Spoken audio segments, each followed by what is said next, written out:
Good day mga kadiskarte. Bali, ito tayo ngayon sa ating project na ginagawa natin. Bali, ito nga pala is kisame. Ayan, ito nyo naman. Tatlo po ang kwarto nito. Yan, yung isang kwarto. Ito yung isang kwarto. At ito naman yung isang malaking kwarto. At ito ang pinaka living area or ceiling. Ano niya? Bali, ito nga pala is day 5 ng ginagawa natin. Bali, ako lang muna sa ngayon, mag-isa lang dahil pinipinish ko yung mga kailangan i-finish para bukas is kakapitan na lang ng PVC ceiling. Bali, yung day 1 nga pala, yung unang video ko, yung part 1 nun is nakita nyo dun yung PVC ceiling na binili ng ating boss. Kaso nung pagbukas natin ng box ay hindi inaasahan na nagbabakbak yung mga laminated niya. Pangit naman pag ikakapit natin, hindi rin tatagal, magbabakbak din yun. Kawawa naman si client. Bali, ngayon is update. Kaya mag-isa lang pala ako ngayon dahil wala pa yung mga PVC ceiling panel is pinasauli ko dahil hindi talaga magandang tingnan at nagbabakbak nga.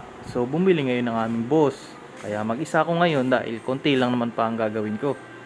Baka bukas pag dumating na yun ay di magagawa na namin para makauwi na rin ako sa amin dahil mayroon ngang hindi inaasahang pangyayari na kailangan nating tanggapin. Ang ibig ko sabihin is nawala kasi yung isang tiyuhin na malapit sa akin. Kahit bibihira kami magpangita ay kailangan tanggapin, guys, mga kadiskarte, kasi ganun talaga ang nature ng tao. Basta lagi lang tayong mag-iingat. Wag wag wag wag mahihiya or na tumawag sa taas pag tayo ay may pangailangan o may mga problema.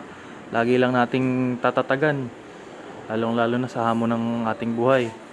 Bali, tama ng drama. Bali, ito na lang. Tinatapos-tapos ko nga.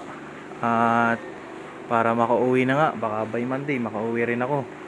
Kasi kakahiya rin naman kay client kung iiwan ko itong project na hindi tapos, kasi baka matagalan din ako doon. Is para mas maganda na magawa na ito.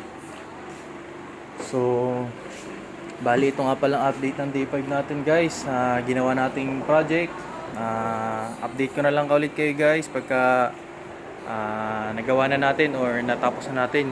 Sana matapos agad at na makauwi nga tayo. So sa ngayon, yun lamang po, mga kadiskarte. Lagi lang po tayong dumiskarte sa buhay, sa hamon ng buhay, para tuloy-tuloy lang. Tsaka lagi po tayong mag-iingat sa pang-araw-araw nating ginagawa, para ang ating pamilya naman is may inaantay at may uuwi pa rin sa kanilang mga mahal sa buhay. So yun lamang po. Keep safe. Ingat, mga kadiskarte. Sa gusto nyo pang maraming mapanood ng mga ginagawa ko, pa-like, share, follow naman po Kadiskarte TV. So pasensya na po kung medyo kinakapos o bulol-bulol pa tayo, kasi bago nagsisimula pa lang tayo mag video o mag vlog na ating ginagawa. So ito lang po ang update. So yan lang muna sa ngayon. Update ko na lang kayo sa ibang araw na matatapos ito. At kung gusto nyo nga pala magpagawa, i-PM nyo lang ako or message nyo lang po ako. At naggagawa po tayo kahit buong bahay. Kahit po marami po tayong mga alam na rin kahit pa paano gawin. So yun lamang po, mga kadiskarte. Maraming salamat.